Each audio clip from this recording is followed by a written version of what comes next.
Revisada información en materia deportiva, vamos a iniciar nosotros conversación con Jorge Roig. Él es expresidente de Fede Cámaras y además integrante del equipo técnico que acompaña a la mesa de la Unidad Democrática en esta mesa de negociación entre el gobierno y la oposición. Señor Roig, bienvenido, un placer tenerlo por acá. Muchísimas gracias por esta invitación, buenos días.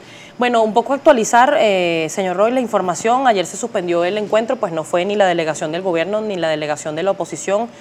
Sigue habiendo expectativa de los resultados y han pasado cosas durante esta negociación, que fue el adelanto de las elecciones y solicitud de la constituyente de que se hicieran en el primer cuatrimestre del año. ¿Sigue valiendo la pena sentarse en esa mesa a pesar de esa jugada quizás adelantada, como la han calificado algunos líderes de la oposición? Sí, bueno, primero, ciertamente fue una jugada adelantada, Denis. O sea, no puede ser que tú estés sentado en una mesa y te hagan... La verdad es que todo lo que se estaba discutiendo es precisamente fecha y condiciones y garantías, y que tú a espaldas de la mesa tú des una fecha, pues por supuesto que es una jugada adelantada. La pregunta es si se sigue sentando. Yo creo que hace falta seguirse sentando y apostarle a este diálogo, porque la verdad es que otras alternativas son bien complejas, así que yo le apuesto que todavía en este caso se aplica el de que no haya noticias son buenas noticias. El hecho de que ayer no se hayan reunido significa que pudiera haberse un acuerdo y ojalá que eso suceda en estas próximas horas. Pero puede haber expectativa positiva tomando en cuenta, y lo dijo Enrique Capriles en su momento, exgobernador de Miranda, lo ha dicho también otros líderes de la oposición, que si se van con condiciones normales, una elección que cumpla los lapsos, el cronograma y las condiciones, el presidente Maduro tendría el riesgo de perder el poder. ¿Hay expectativa positiva de que se ceda entonces a condiciones acordes? Bueno, lo complejo de esta negociación es precisamente que se llegue a un acuerdo en el cual el gobierno crea que puede ganar y también la oposición sienta que puede ganar. Porque si alguno de los dos, y sobre todo si el gobierno cree que puede perder, pues por supuesto que claro, no va a ir a estas condiciones.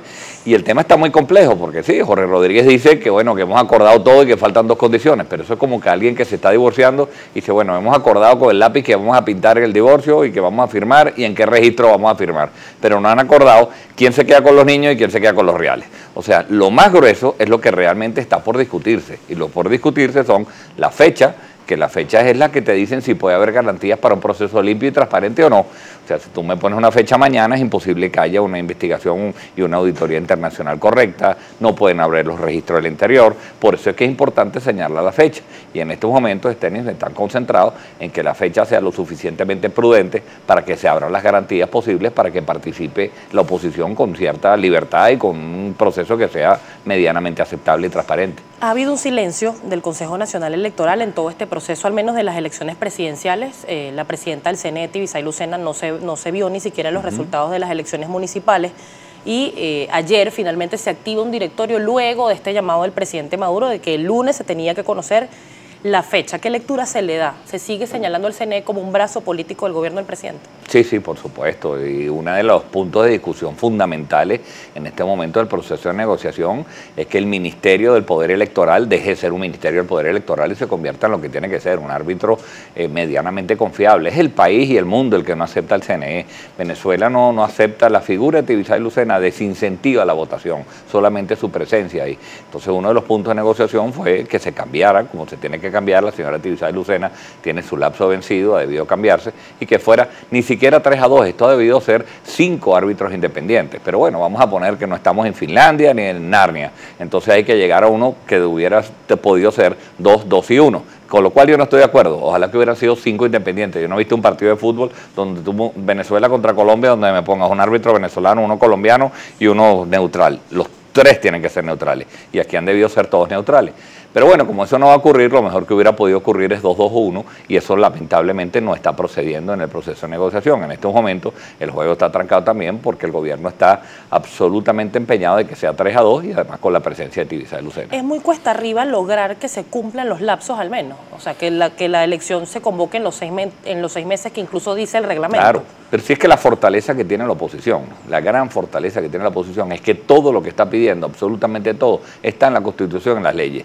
Y todo lo que el gobierno no quiere reconocer y no quiere dar es precisamente porque está en contra de la Constitución y las leyes. Entonces tiene muchísima fuerza la oposición porque está pidiendo cosas que son razonables. Chico, quiero elecciones libres y transparentes, no te estoy pidiendo nada extraordinario. El gobierno la verdad es que ha sido intransigente absolutamente en dar esas condiciones porque sabe que con unas condiciones libres y transparentes presidente en un país que tiene hiperinflación, que hay escasez de alimentos, que se muere la persona en la calle, no puede ganar unas elecciones. Pero no en Venezuela, en ningún país del mundo, un gobierno que tenga las condiciones económicas que tiene este podría ganar unas elecciones. Entonces las trampea, le pone obstáculos, pone diferencias para que no sean unas elecciones libres y transparentes. Se dejó ver la fecha del 8 de abril. Esa fecha del 8 de abril la propuso la mesa del gobierno, Bueno, te voy a ser muy sincero porque no nos permiten revelar demasiado y esa fecha inclusive la había lanzado yo, porque además una cosa con la que yo no estoy de acuerdo y estoy respetando las pautas por ser miembro de la delegación, es este misterio con el que está el acuerdo enredado. No es posible que los venezolanos no sepamos lo que se está discutiendo exactamente y yo no estoy de acuerdo con esa política comunicacional de ambas partes.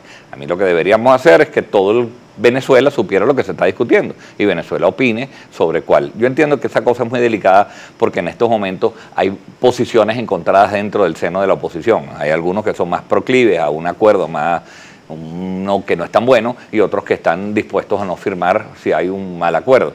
Esas posiciones se tienen que encontrar y yo creo que al final Stennis va a privar entre el pragmatismo y los principios, deben privar los principios siempre. Y ojalá que los partidos que estén ahí en estos momentos, si no hay un buen acuerdo, yo sigo pensando que es preferible no tener acuerdo a tener un mal acuerdo.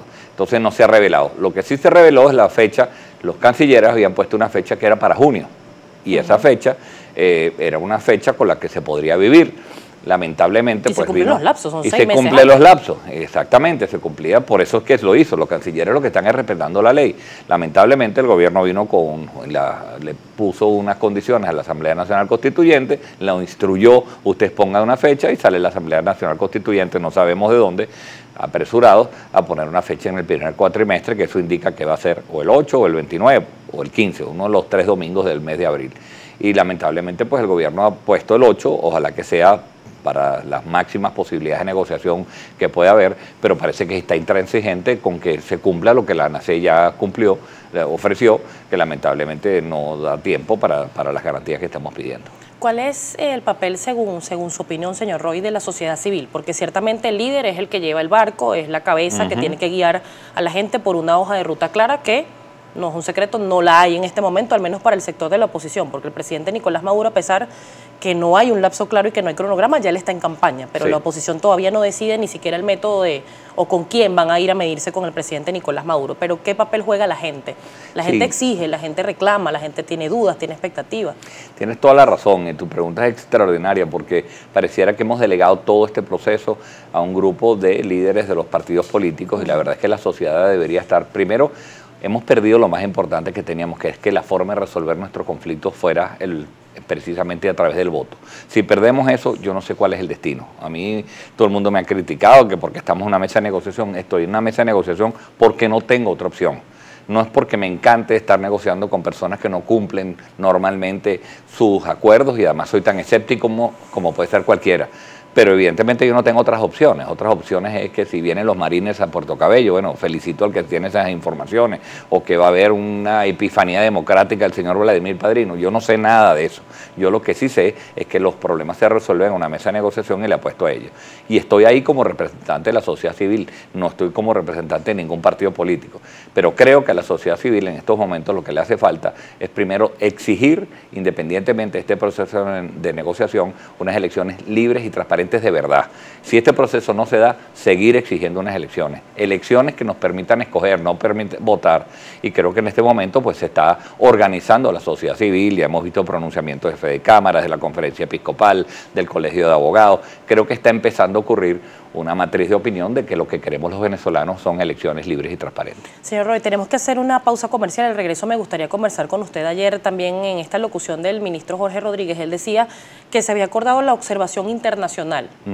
¿Qué garantías pudieran suministrar estas personas? Vamos a conversarlo con Jorge Roy, expresidente de Fede Cámaras, además integrante del equipo técnico que acompaña a la mesa de la unidad en la mesa de negociación en República Dominicana. Ya venimos.